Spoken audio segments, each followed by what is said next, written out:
So talk about marijuana and the law enforcement side of it. It's a full-time gig. There are more houses out there than we can possibly imagine. Last year alone, we did over 100 search warrants, just my team alone, on grow houses throughout El Paso County. Most of our houses are all rental properties. It's still the fact of these rental properties are being subleased out by property management companies or other leasing companies, and the people that actually own the house are unsuspecting. They don't know that their house has been turned into a grow. That's a common occurrence. This is happening every single week, every single day, still throughout El Paso County and Colorado Springs. These grow houses are destroying our neighborhoods, and the destruction that's inside them, between the molds, the bugs, the destruction of the walls, everything. It's absolutely incredible, and we're talking tens, if not over $100,000 worth of damage in some of these homes. So it's here still. Believe it or not, marijuana is not going away. We're ground zero for all of this right here in El Paso County. It all kind of seemed to land right here over the past 5 years. Marijuana's relationship with homeowners insurance is really as complicated and uneasy as ever. And it makes things really difficult for homeowners, whether it's a primary occupied home or if it's an investment property.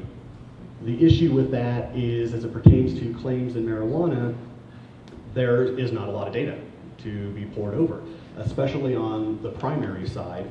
Investment properties is where we're seeing the change. The major issue that we're seeing is water and mold damage. And most of those are not going to be covered. And it's unfortunate because those are very expensive fixes, but they're not sudden and they're not accidental. Usually those are, they're getting a lot of water, they're in confined areas, there's humidity, it's a perfect growing scenario for mold and for water damage to occur. And so when the owner gets back into their unit and they see all of this damage, they try to turn a claim in for it 9.5 out of 10 times. No matter what the company, they are not going to get coverage for it. It's such a gray area. Everything is going to be a case-by-case basis.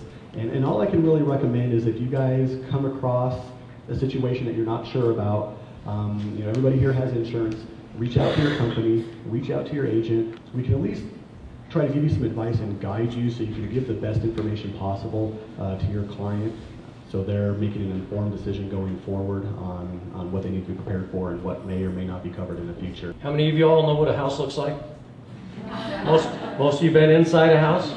We all know when it doesn't look right. Usually when it doesn't look right, that's a hint. For us, it starts outside. First place we look is the service drop. Where do the wires come off the pole, and are they tapped into? Second place is the meter. Little anti-tamper device that sits on the bottom of that meter. Should probably not be tampered with. We walk inside the house, how many of you all could see, like, if a wall is missing?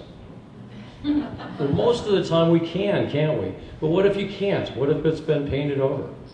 Structural damage to the buildings, to the walls, to the floors. Think about our environmental world. What about our pollution? The marijuana plants, get eaten up by a lot of bugs. How many of y'all like bed bugs?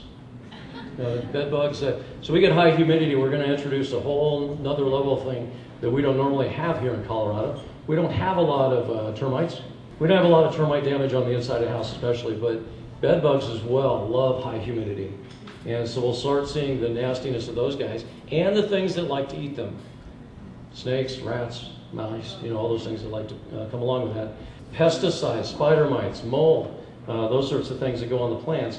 And so the pesticides that are used for these, well, what are the chances those are disposed of properly?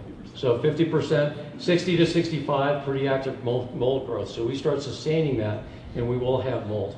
What do we get with mold? We get a lot of rot in the structure, don't we? Up in the joists, down in the subfloor. If we're in the crawl space, sometimes it'll bleed down in there. So what are we looking for in a house? Any modification. It is risky business. And in the residential realm, to protect yourself, I think is the most important part. because Amendment 64 does have some carve-outs for landlords, so you do not have to allow growing in your property, even the 12 plants or up to 12 plants that state law allows, but you do have to specifically exclude yourself from it. So there should be some verbiage in your lease that states, I don't care what Amendment 64 says, Daniel says no marijuana in my property. Now, medicinal marijuana is actually treated differently than recreational marijuana, and it is something to keep in mind. And it's kind of interesting, right? Like in the world of confusion, that's where I live in property management. But you have federal law that says you cannot possess marijuana, and you have fair housing, which is administered at the federal level. But then you have fair housing who's saying that if somebody is using marijuana, medical marijuana, for a disability, that you may have to make a reasonable accommodation to your policies and allow them to do so in your property. So you do need to be aware of that aspect of it. If you have just a general crime-free, drug-free addendum or provision in your lease, it probably does not hold for recreational marijuana because it is legal, and most crime-free, drug-free addendums are specific to illegal activity. So I would not rely on, I would have a crime-free, drug-free addendum, because anything over 12 plants is obviously a crime and illegal activity. So it could potentially work in that situation, but if somebody just says, hey Daniel, I'm going to grow 12 plants in the basement, I don't care what you tell me because your lease doesn't say otherwise, they may be able to. And the other thing that's important is the cleanup standards. Unlike methamphetamines, there is no clean standard for marijuana. You really don't know how much was there. There's really no standards. There's no state law that says, well, if there's under 9 grams per square inch of air, then you're fine. I mean, it's just, there's nothing. So while the mold cleanup is part of it, you do obviously have the funk associated with marijuana. And a lot of times you just don't know. But if somebody went in there and fixed the problems, as a landlord, it does not mean that you do not have to disclose. If you knew that there was marijuana in the property and you cleaned it, I do think there's a duty to disclose to future tenants that yes, you knew that there was marijuana. And then also screen your tenants. The biggest problem I see is people just don't screen their tenants. If you claim you don't know that there's marijuana in your home, but you've rented it to somebody for 5 times the market rent, I think it's going to be really hard to pretend you don't know what's going on in that house. So rent it to them at market value, look the other way if you so choose, or honestly just don't play the game.